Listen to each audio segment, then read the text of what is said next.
Video చూసిన తర్వాత video నచ్చితే సబ్స్క్రైబ్ చేయడం మర్చిపోకండి. లేదు మర్చిపోతామంటే ఇప్పుడే సబ్స్క్రైబ్ చేయండి. వీడియో నచ్చకపోతే లాస్ట్ లో అన్సబ్స్క్రైబ్ చేసేయండి. బట్ నచ్చితే లైక్ అండ్ కామెంట్ కూడా చేయండి.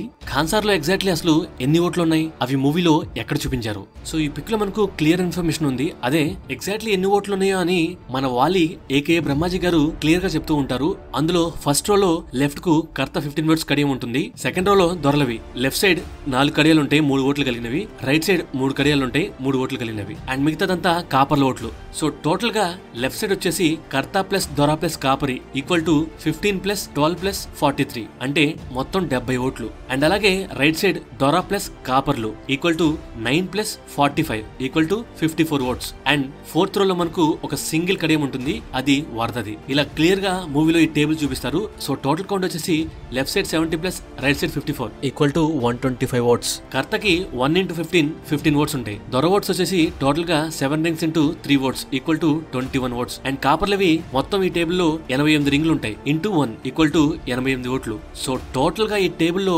125 ఓట్స్ అంటే 101 ఓట్స్ ఉండాల్సింది. అందులో 3+1 నారంగ్ అండ్ విష్ణు తీసేస్తే మొత్తం మిగిలినవి 97 ఓట్లు ఉండాలి. కానీ ఇక్కడ 125 ఓట్స్ అంటే ఎక్స్ట్రాగా కాపర్ల కడియాలు ఈ టేబుల్ లో ఉన్నాయి. అంటే మేబీ సేఫ్టీ కోసం ఎక్కువగా ఆ రింగ్స్ తయారు చేసి అలా పెట్టుండొచ్చు. అండ్ మూవీలో ఓటింగ్ టైమ్ లో లెఫ్ట్ సైడ్ సీజ్ ఫైర్ ఎత్తాలని ఉంటుంది, అంటే రుద్రాయన్ టీమ్ కి అనువుగా. అండ్ రైట్ సైడ్ కడియం వేస్తే సీజ్ ఫైర్ ఉంచాలని అర్థం వస్తుంది, అంటే రాజమన్నార్ రాధారామకి ఫేవర్ గా అన్నమాట.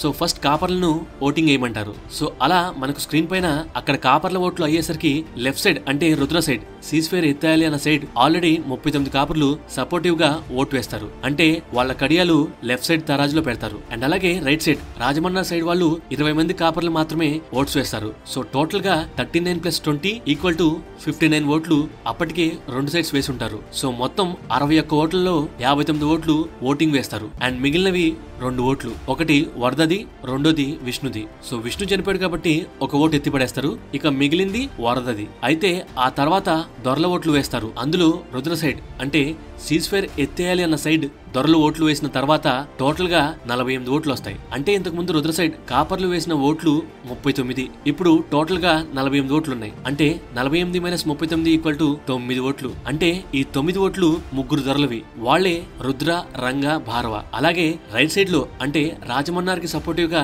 సీజ్ ఫైర్ ఉంచాలి అనే వాళ్లకు సపోర్టివ్ గా దొరల ఓట్లు వేస్తారు. అందులో దొరల ఓట్లు వేసిన తర్వాత టోటల్ గా 33 ఓట్లు రైట్ సైడ్ ఉంటాయి. అంటే ఇంతకు ముందు రాజమన్నార్ సైడ్ కాపర్లు వేసిన ఓట్లు 20, ఇప్పుడు టోటల్ గా 33 ఓట్లు ఉన్నాయి. అంటే 33 - 20 ఈక్వల్ టు 13 ఓట్లు. అంటే ఈ 13 ఓట్లు నలుగురు దొరలవి. సో నలుగురు దొరలంటే 4 into 3 12 ఓట్లు ఉండాలి. కానీ ఇక్కడ 13 ఓట్లు ఉన్నాయి. సో ఆ నలుగురు ఎవరంటే ముగ్గురు వచ్చేసి ఘనియార్లకు చెందిన వాళ్ళు. వాళ్లే వాలి 3 ఓట్లు, చీకా 3 ఓట్లు, గురుంగ్ 3 ఓట్లు. అండ్ మన్నార్ కి చెందిన ఓం కి 4 ఓట్లు ఉంటాయి. మన ప్రీవియస్ వీడియోలో చెప్పిన డీటెయిల్స్ అనాలిసిస్ ప్రకారం 4 ఓట్లు ఇవ్వచ్చని అనుకున్నాంగా, బట్ ఆ టైంలో నేను గెస్ చేశాను. ఫోర్త్ టైం మనం మూవీకి వెళ్ళినప్పుడు కన్ఫర్మ్ గానీ తెలుసుకున్నాను, బట్ ఇమేజ్ కోసం ఆగాను. సో ఓం కి 4 ఓట్లు ఇచ్చారు. అది ఎందుకు అనేది ప్రీవియస్ వీడియోలో గెస్ గా డీటెయిల్ గా చెప్పాను, చూడండి. అలా వాళ్ళ నలుగురు ఓట్లు కలిపి 3 + 3 + 4 ఈక్వల్ టు 13 ఓట్లు.